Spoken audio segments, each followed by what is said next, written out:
Bank reconciliation സ്റ്റേറ്റ്മെൻറ്റിൻ്റെ പ്രിപ്പറേഷനാണ് നമ്മൾ കഴിഞ്ഞ ക്ലാസ്സിൽ ഡിസ്കസ് ചെയ്തത്.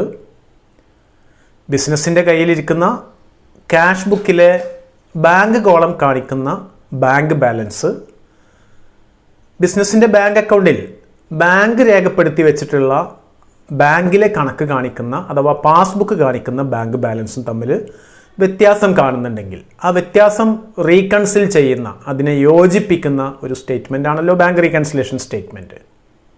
കഴിഞ്ഞ ക്ലാസ്സിൽ നമ്മൾ ബാങ്ക് ബാലൻസ് ആണെങ്കിൽ deposit balance as per cash book, അല്ലെങ്കിൽ deposit balance as shown by bank passbook or bank statement, ഇത് രണ്ടും വെച്ച് സ്റ്റാർട്ട് ചെയ്യുന്ന തരത്തിൽ ബാങ്ക് റീകൺസിലേഷൻ സ്റ്റേറ്റ്മെൻറ്റ് ചെയ്ത് പഠിച്ചു. Bank balance as per cash book വെച്ചിട്ട് നമ്മൾ സ്റ്റാർട്ട് ചെയ്തു. അതുപോലെ bank balance as per bank passbook അത് വെച്ചിട്ട് സ്റ്റാർട്ട് ചെയ്യുന്ന രീതിയിലും നമ്മൾ ബാങ്ക് റീകൺസിലേഷൻ സ്റ്റേറ്റ്മെൻറ്റ് ചെയ്യാൻ പഠിച്ചു. ഇനി ബാങ്ക് അക്കൗണ്ടിൻ്റെ കേസ് എടുക്കുമ്പോൾ ബാങ്കിൽ ചില സമയത്ത് ഓവർ ഡ്രാഫ്റ്റ് ആവാറുണ്ട്. ഓവർ ഡ്രാഫ്റ്റ് വരികയാണെങ്കിൽ നമ്മൾ എങ്ങനെ ബാങ്ക് റീകൺസിലേഷൻ സ്റ്റേറ്റ്മെൻറ്റ് ചെയ്യുമെന്നാണ് ഇന്നത്തെ നമ്മുടെ ക്ലാസ്സിലെ ടോപ്പിക്. അപ്പോൾ ആദ്യം നമുക്ക് ബാങ്ക് ഓവർ ഡ്രാഫ്റ്റ് എന്താണെന്നൊന്ന് നോക്കണം, അതൊന്ന് മനസ്സിലാക്കണം. എന്താണ് bank overdraft? Overdraft is a situation in which the money is withdrawn from a bank account and the available balance goes below zero. Bank overdraft എന്ന് പറഞ്ഞാൽ ഒരു bank അക്കൗണ്ടിൽ നിന്നും പണം വിഡ്രോ ചെയ്ത് കഴിയുമ്പോൾ ആ ബാങ്ക് അക്കൗണ്ട് ബാലൻസ് സീറോയിലും താഴെ പോകുന്ന ഒരവസ്ഥ, ഒരു സാഹചര്യം, അതിനെയാണ് ബാങ്ക് ഓവർ ഡ്രാഫ്റ്റ് എന്ന് പറയുക. ബാങ്ക് ബാലൻസ് സീറോയിലും താഴെ പോവുക അഥവാ മൈനസ് ബാലൻസ് ആവുക. എല്ലാ ബാങ്കുകളും അതിൻ്റെ കസ്റ്റമേഴ്സിന്, എസ്പെഷ്യലി കറണ്ട് അക്കൗണ്ട് ഹോൾഡേഴ്സിന്, കറണ്ട് അക്കൗണ്ട് ബിസിനസ്സാണ് ഓപ്പൺ ചെയ്യുന്നത്, അതുപോലെ മറ്റു തരത്തിലുള്ള സാലറി അക്കൗണ്ടുകൾക്കൊക്കെ ബാങ്കുകൾ ഓവർ ഡ്രാഫ്റ്റ് സൗകര്യം അനുവദിക്കുന്നുണ്ട്. ഓവർ ഡ്രാഫ്റ്റ് സൗകര്യം എന്ന് വെച്ചാൽ ബാങ്കിൽ ഡെപ്പോസിറ്റ് ഉള്ളതിലും കൂടുതൽ എമൗണ്ട് വിഡ്രോ ചെയ്യാനുള്ള അനുമതി.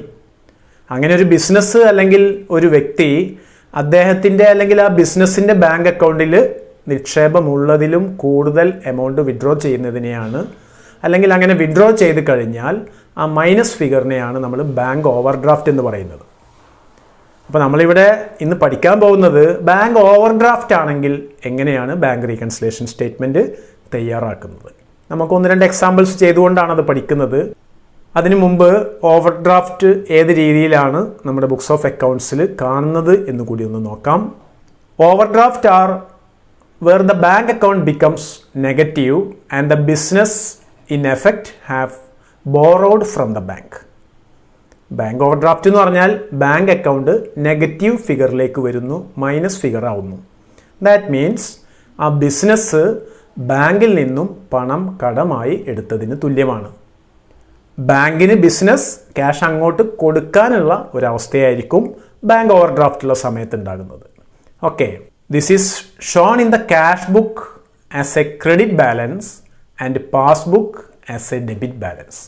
ബാങ്ക് ഓവർ ഡ്രാഫ്റ്റ് ആണെങ്കിൽ നമ്മുടെ ബിസിനസ്സിൻ്റെ കയ്യിലിരിക്കുന്ന ക്യാഷ് ബുക്ക് കാണിക്കുന്നത് ആ ബാങ്ക് കോളം ക്രെഡിറ്റ് ബാലൻസ് ആയിരിക്കും. ക്യാഷ് ബുക്കിൻ്റെ ക്രെഡിറ്റ് സൈഡ് എന്ന് പറഞ്ഞാൽ പേയ്മെൻറ്റ് സൈഡാണ് അഥവാ വിഡ്രോവൽ സൈഡാണ്. ബാങ്കിൽ നിന്ന് വിഡ്രോവൽ കൂടുതലാണെങ്കിൽ ക്രെഡിറ്റ് സൈഡ് ആയിരിക്കും കൂടുതൽ, അഥവാ ക്യാഷ് ബുക്കിൻ്റെ ബാങ്ക് കോളം ക്രെഡിറ്റ് ബാലൻസ് ആയിരിക്കും കാണിക്കുന്നത്. അതേസമയം ബാങ്കിൻ്റെ ബുക്സ് ഓഫ് അക്കൗണ്ട്സിൽ ഒരു ഡെബിറ്റ് ബാലൻസ് ആയിരിക്കും കാണിക്കുന്നത്. നമ്മൾ ഓരോ ട്രാൻസാക്ഷൻ നടത്തുമ്പോഴും നമ്മുടെ ബാങ്കിലെ കണക്കിൽ ബാങ്ക് എൻട്രീസ് ചെയ്യുന്നുണ്ട്. ബാങ്കിൽ ക്യാഷ് ഡെപ്പോസിറ്റ് ചെയ്യുമ്പോൾ ബാങ്ക് നമ്മുടെ അക്കൗണ്ട് ക്രെഡിറ്റ് ചെയ്യും, അഥവാ അത്രയും ക്യാഷ് ബാങ്ക് നമുക്ക് തരാനുണ്ട് എന്ന രീതിയിൽ.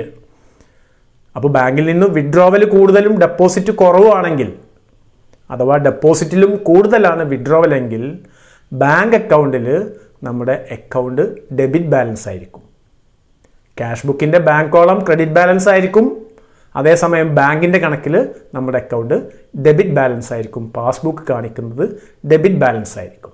ഓക്കെ, നമുക്ക് എങ്ങനെയാണ് ബാങ്ക് റീകൺസിലേഷൻ സ്റ്റേറ്റ്മെൻറ്റ് ഈ ഒരു കേസിൽ ചെയ്യുന്നത് നോക്കാം. ഇല്ലസ്ട്രേഷൻ ശ്രദ്ധിക്കുക. On March 31, 2017, Ragesh had an overdraft of rupees 8,000 as shown by his cash book. March 31, 2017 രാകേഷിൻ്റെ ക്യാഷ് ബുക്ക് കാണിക്കുന്നത് 8000 രൂപ ഓവർ ഡ്രാഫ്റ്റാണ്, അഥവാ ബാങ്കിന് കൊടുക്കാനാണ്. Cheques amounting to ₹2000 had been paid in by him but were not collected by the bank. 2000 രൂപയുടെ check ബാങ്കിൽ deposit ചെയ്തിട്ടുണ്ട്, പക്ഷേ ആ ചെക്കുകൾ ബാങ്ക് കളക്ട് ചെയ്ത് നമ്മുടെ അക്കൗണ്ട് വരവ് വെച്ചിട്ടില്ല. അതുപോലെ മറ്റൊരു കാര്യം, he issues cheque of ₹800 which were not presented to the bank for payment. 800 രൂപയുടെ ചെക്ക് ഒരു സപ്ലയർക്ക് നൽകിയിട്ടുണ്ട്. അദ്ദേഹം ആ ചെക്ക് ബാങ്കിൽ സബ്മിറ്റ് ചെയ്ത് ക്യാഷ് ചെയ്തിട്ടില്ല, cash വാങ്ങിച്ചിട്ടില്ല. There was a debit in his passbook ₹60 for interest and ₹100 for bank charges. രാകേഷിൻ്റെ bank അക്കൗണ്ടിൽ ആ പാസ്ബുക്കിൽ കാണുന്നത് 60 രൂപ ഡെബിറ്റ് ആസ് ബാങ്ക് ഇൻട്രസ്റ്റ്, ഓവർ ഡ്രാഫ്റ്റിന് ചാർജ് ചെയ്ത ഇൻട്രസ്റ്റ്, അതുപോലെ 100 രൂപ ബാങ്ക് ചാർജായിട്ടും കാണുന്നുണ്ട്. നമ്മളോട് പറഞ്ഞുള്ളത് prepare bank reconciliation statement. Question നോക്കി നമുക്ക് മനസ്സിലായി, ഇവിടെ ബാങ്ക് അക്കൗണ്ട് ക്യാഷ് ബുക്ക് പ്രകാരം കാണുന്നത് എന്താണ്? ഓവർ ഡ്രാഫ്റ്റാണ്. 800 രൂപ ഓവർ ഡ്രാഫ്റ്റാണ്. നമ്മൾ ആദ്യമായിട്ട് അതിവിടെ എഴുതുക, over draft as per cash book. Over draft എന്ന് പറഞ്ഞാൽ മൈനസ് ഫിഗറാണ്, മൈനസ് കോളത്തിൽ എഴുതുക. then അടുത്ത ഐറ്റം നോക്കുക, cheques amounting to ₹2000 had been paid by him but were not collected by the bank. 2000 രൂപയുടെ ചെക്ക് രാകേഷ് ബാങ്കിൽ ഡെപ്പോസിറ്റ് ചെയ്തിട്ടുണ്ട്. ആ എമൗണ്ട് എന്ത് ചെയ്തിട്ടില്ല? ബാങ്ക് നമ്മുടെ അക്കൗണ്ടിലേക്ക് വരവ് വെച്ചിട്ടില്ല, അഥവാ ആ ചെക്ക് കളക്ട് ചെയ്ത് നമ്മുടെ ബാങ്ക് അക്കൗണ്ടിൽ ചേർത്തിട്ടില്ല. നമ്മളൊരു ചെക്ക് ബാങ്കിൽ ഡെപ്പോസിറ്റ് ചെയ്യുമ്പോൾ ഉടൻ ബിസിനസ്സിൻ്റെ കയ്യിലിരിക്കുന്ന ക്യാഷ് ബുക്കിൽ ഒരു എൻട്രി പാസ്സാക്കും. ആ എൻട്രി പ്രകാരം ചെക്ക് ബാങ്കിൽ ഡെപ്പോസിറ്റ് ചെയ്ത് കഴിഞ്ഞാൽ ബാങ്ക് ബാലൻസ് കൂടും. പക്ഷേ യഥാർത്ഥത്തിൽ ബാങ്കിൽ ആ എൻട്രി വന്നിട്ടുണ്ടോ? ഇല്ല, ബാങ്കിൽ അത്ര എമൗണ്ട് കുറഞ്ഞു കിടക്കുകയാണ്. അപ്പോൾ നമ്മുടെ ക്യാഷ് ബുക്ക് വെച്ചാണ് സ്റ്റാർട്ട് ചെയ്തത്. ആ ക്യാഷ് ബുക്ക് പാസ്ബുക്കിനോട് തുല്യമാവണമെന്നുണ്ടെങ്കിൽ ഈ കൂട്ടിയ എമൗണ്ടിനെ നമ്മൾ തിരിച്ച് മൈനസ് ചെയ്യണം. അപ്പോൾ എന്താ നമ്മൾ എഴുതുന്നത്? Cheque deposited but not yet collected by bank minus 2000. Okay, then അടുത്ത വ്യത്യാസം എന്തുകൊണ്ടുണ്ടായി? He issued cheques of ₹800 which were not presented to the bank for payment. 800 രൂപയുടെ ഒരു ചെക്ക് രാകേഷ് ഒരു സപ്ലയർക്ക് നൽകിയിട്ടുണ്ട്, അഥവാ 800 രൂപ പേയ്മെൻറ്റ് സൈഡിൽ ബാങ്ക് കോളത്തിൽ എഴുതി. പക്ഷേ ഈ 800 രൂപ ബാങ്കിൽ വീണ്ടും മൈനസ് ആയിട്ടുണ്ടോ? അതില്ല, കാരണം ആ സപ്ലയർ അത് ബാങ്കിൽ സബ്മിറ്റ് ചെയ്തിട്ടില്ല. അപ്പോൾ എന്ത് ചെയ്യണം? ബാങ്കിൽ അത്ര എമൗണ്ട് കുറഞ്ഞിട്ടില്ല, അതുകൊണ്ട് നമ്മളിത് പ്ലസ് ചെയ്യണം, കൂട്ടണം. മൈനസ് ചെയ്തതിനെ തിരിച്ച് പ്ലസ് ചെയ്യണം. Cheques issued but not presented for payment plus കോളത്തിൽ 800 രൂപ കൊടുക്കുന്നു. ദെൻ അടുത്ത കേസ് എന്താ? There was a debit in his passbook of ₹60 for interest and ₹100 for bank charges. പാസ്ബുക്കിൽ 60 രൂപ ഡെബിറ്റ്, ഓവർ ഡ്രാഫ്റ്റിൻ്റെ ഇൻട്രസ്റ്റ് ഡെബിറ്റ് ചെയ്തിട്ടുണ്ട്. അതുപോലെ ബാങ്ക് ചാർജായിട്ട് 100 രൂപ ഡെബിറ്റ് ചെയ്തിട്ടുണ്ട്. രണ്ട് സംഭവങ്ങളാണ്. 60 രൂപ ഇൻട്രസ്റ്റ് ചാർജ് ചെയ്തു ഓവർ ഡ്രാഫ്റ്റിന്. ഡെബിറ്റ് ചെയ്യാന്ന് വെച്ച് കഴിഞ്ഞാൽ നമ്മുടെ ബാങ്ക് ബാലൻസ് വീണ്ടും കുറയാണ്, അഥവാ ഓവർ ഡ്രാഫ്റ്റ് കൂടുകയാണ്. അതുപോലെ 100 രൂപ ബാങ്ക് ചാർജായിട്ടും ഡെബിറ്റ് ചെയ്തിട്ടുണ്ട്. പക്ഷെ നമ്മുടെ ക്യാഷ് ബുക്കിൽ ആ ഒരു കുറവ് വന്നിട്ടില്ല. അതുകൊണ്ട് എന്ത് ചെയ്യണം? നമ്മൾ ക്യാഷ് ബുക്ക് വെച്ചാണ് സ്റ്റാർട്ട് ചെയ്തത്, പാസ്ബുക്കിലേക്കാണ് പോകുന്നത്.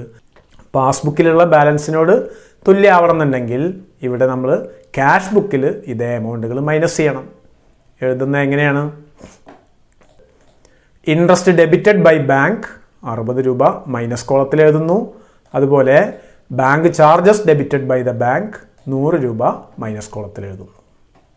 ഓക്കെ, നമ്മൾ കാര്യങ്ങൾ ഈ സ്റ്റേറ്റ്മെൻറ്റിൽ രേഖപ്പെടുത്തി കഴിഞ്ഞു. ഇനി എന്ത് ചെയ്യാം? ഏത് സൈഡാണോ കൂടുതൽ, മൈനസ് ഫിഗറാണ് ഇവിടെ കൂടുതൽ, ടോട്ടൽ ചെയ്യുന്നു 10160. ദെൻ 10160നെ പ്ലസ് കോളത്തിലേക്ക് മാറ്റി എഴുതി. അതിൽ നിന്ന് ഈ പ്ലസ് കോളത്തിലുള്ള ടോട്ടൽ 800 രൂപ മൈനസ് ചെയ്ത് കഴിഞ്ഞാൽ 9360 രൂപ മൈനസ് ഫിഗറാണ് കൂടുതൽ. ഇതെന്താണ്? Bank overdraft as per passbook. Bank account കാണിക്കുന്ന ഓവർ ഡ്രാഫ്റ്റ് 9360 ക്യാഷ് ബുക്ക് പ്രകാരമുള്ള ഓവർ ഡ്രാഫ്റ്റ് 8000 രൂപയാണ്. പാസ്ബുക്ക് പ്രകാരമുള്ള ബാങ്ക് ഓവർ ഡ്രാഫ്റ്റ് 9360 ആ വ്യത്യാസത്തിനുള്ള കാരണങ്ങളാണ് നമ്മളിവിടെ ചെയ്തിട്ടുള്ളത്.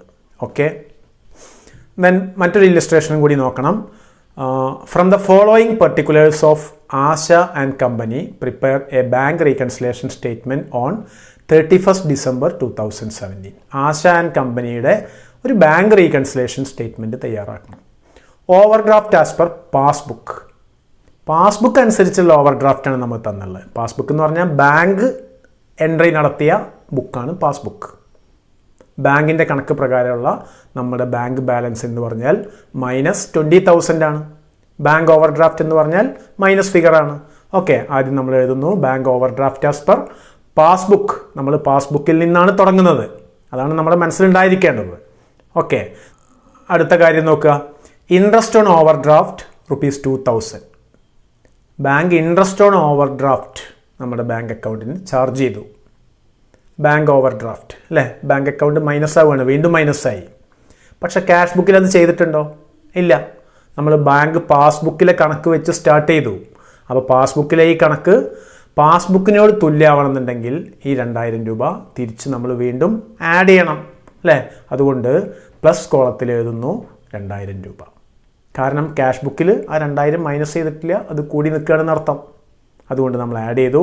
then അടുത്ത case, insurance premium paid by the bank ₹200. Asha and കമ്പനിയുടെ ബാങ്ക് ഈ കമ്പനിക്ക് വേണ്ടി ഇൻഷുറൻസ് പ്രീമിയം അടച്ചു. അഥവാ അത്രയും എമൗണ്ട് അവിടെ മൈനസായി. പക്ഷേ ക്യാഷ് ബുക്കിൽ അത് മൈനസ് ആയിട്ടുണ്ടോ? ഇല്ല. അഥവാ ക്യാഷ് ബുക്ക് പ്രകാരമുള്ള ബാങ്ക് അത്രയും എമൗണ്ട് കൂടി നിൽക്കുകയാണ്. അപ്പോൾ നമ്മുടെ പാസ്ബുക്ക് ക്യാഷ് ബുക്കിനോട് തുല്യമാവണമെന്നുണ്ടെങ്കിൽ എന്ത് വേണം? 200 രൂപ തിരിച്ച് ആഡ് ചെയ്യണം. എങ്ങനെ എഴുതുന്നു? Insurance premium paid by bank plus കോളത്തിൽ 200 രൂപ. then അടുത്ത കാര്യം നോക്കൂ. Cheque issued but not presented for payment ₹6500. Cheque issue ചെയ്തു. ആശ ആൻഡ് കമ്പനി ഒരു ചെക്ക് കൊടുത്തു ഒരു സപ്ലയർക്ക്. ചെക്ക് കൊടുത്തു കഴിഞ്ഞാൽ ക്യാഷ് ബുക്കിൽ അത്ര എമൗണ്ട് പേയ്മെൻറ്റ് സൈഡിലാണ് രേഖപ്പെടുത്തിയത്. അഥവാ നമ്മുടെ ബാങ്ക് അക്കൗണ്ട് മൈനസ് ആവുന്നു. പക്ഷേ പാസ്ബുക്കിൽ ആ എൻട്രി വന്നിട്ടുണ്ടോ? പാസ്ബുക്ക് ബാങ്കിൻ്റെ കണക്കിൽ അത്ര എമൗണ്ട് മൈനസ് ആയിട്ടില്ല. അതുകൊണ്ട് നമ്മൾ എന്ത് ചെയ്യണം? പാസ്ബുക്ക് വെച്ചാണ് സ്റ്റാർട്ട് ചെയ്തത്, പാസ്ബുക്കിനെയും മൈനസ് ചെയ്യണം. എങ്ങനെയത് രേഖപ്പെടുത്തുന്നത്? Cheques issued but not presented for payment minus കോളത്തിൽ 6500 രൂപ. then അടുത്ത ഐറ്റം നോക്ക്. Cheques deposited but not yet cleared. Asha and company അവരുടെ ബാങ്ക് അക്കൗണ്ടിലേക്ക് 6000 രൂപയുടെ ചെക്ക് ഡെപ്പോസിറ്റ് ചെയ്തു. ചെക്ക് ഡെപ്പോസിറ്റ് ചെയ്ത് കഴിഞ്ഞാൽ ഉടൻ ക്യാഷ് ബുക്കിൽ ആഡ് ചെയ്യും. റിസീപ്റ്റ് സൈഡിൽ ബാങ്ക് കോളത്തിൽ 6000 രൂപ ആഡ് ചെയ്യും. എന്നാൽ പാസ്ബുക്കിൽ ഈ എമൗണ്ട് എത്തിയിട്ടുണ്ടോ? ബാങ്കിൽ ഈ എമൗണ്ട് എത്തിയിട്ടില്ല. എന്താ കാര്യം? ആ ചെക്ക് ക്ലിയർ ചെയ്തിട്ടില്ല. ബാങ്ക് കളക്ട് ചെയ്ത് നമ്മുടെ അക്കൗണ്ടിൽ വരവ് വെച്ചിട്ടില്ല. അപ്പോൾ അങ്ങനെ നോക്കുമ്പോൾ നമ്മുടെ ക്യാഷ് ബുക്ക് അനുസരിച്ചുള്ള ബാങ്ക് ആ എമൗണ്ട് 6000 രൂപ കൂടുതലാണ്. നമ്മൾ പാസ്ബുക്കിൻ്റെ ബാങ്ക് ബാലൻസിൽ നിന്നാണ് പുറപ്പെട്ടത്. അപ്പോൾ ആ പാസ്ബുക്കിൻ്റെ ബാങ്ക് ബാലൻസ് ക്യാഷ് ബുക്കിനോട് തുല്യമാവണമെന്നുണ്ടെങ്കിൽ എന്ത് ചെയ്യണം? ഈ 6000 രൂപ ആഡ് ചെയ്യണം. എങ്ങനെ രേഖപ്പെടുത്തുന്നത്? Cheques deposited but not yet cleared ₹6000 plus കോളത്തിൽ എഴുതുക. ദെൻ അടുത്ത സംഭവം എന്താ? Wrongly debited by the bank 500. Bank by mistake 500 രൂപ അക്കൗണ്ട് ഡെബിറ്റ് ചെയ്തിട്ടുണ്ട്. 500 രൂപ ഡെബിറ്റ് ചെയ്യാന്ന് വെച്ചാൽ നമ്മുടെ ബാങ്ക് ബാലൻസ് അത് പ്രകാരം കുറയാണ് ചെയ്യുക. പക്ഷേ ക്യാഷ് ബുക്കിൽ ആ എൻട്രി വന്നിട്ടുണ്ടോ? ക്യാഷ് ബുക്കിൽ ആ എൻട്രി വന്നിട്ടില്ല. അത് പ്രകാരം അത്ര എമൗണ്ട് 500 രൂപ ക്യാഷ് ബുക്ക് കൂടി നിൽക്കുകയാണ്. അപ്പോൾ പാസ്ബുക്കിൽ നിന്നും പുറപ്പെട്ട നമ്മൾ ക്യാഷ് ബുക്കിലേക്ക് എത്തുന്നതിന് എന്താണ് ചെയ്യേണ്ടത്? ഈ 500 രൂപ ആഡ് ചെയ്യണം. ആഡ് കോളത്തിൽ റോങ് ഡെബിറ്റ് ബൈ ബാങ്ക് 500 രൂപ. അപ്പോൾ നമ്മൾ ആ ഡിഫറൻസിനുള്ള കാരണങ്ങളെല്ലാം ചേർത്ത് കഴിഞ്ഞു. അങ്ങനെയാണെങ്കിൽ നമ്മൾ എന്ത് ചെയ്യുന്നു? മൈനസ് കോളമാണ് കൂടുതൽ 26500. 26500 നിന്ന് പ്ലസ് കോളത്തിൻ്റെ ടോട്ടൽ മൈനസ് ചെയ്യുമ്പോൾ 17800 രൂപ കിട്ടുന്നു. ഇതെന്തായിരിക്കും? Bank overdraft as per cash book. ഇപ്പോൾ ഓവർ ഡ്രാഫ്റ്റ് ആണെങ്കിൽ ഈ രീതിയിലാണ് നമ്മൾ ബാങ്ക് റീകൺസിലേഷൻ സ്റ്റേറ്റ്മെൻറ്റ് തയ്യാറാക്കുന്നത്. Okay, thank U.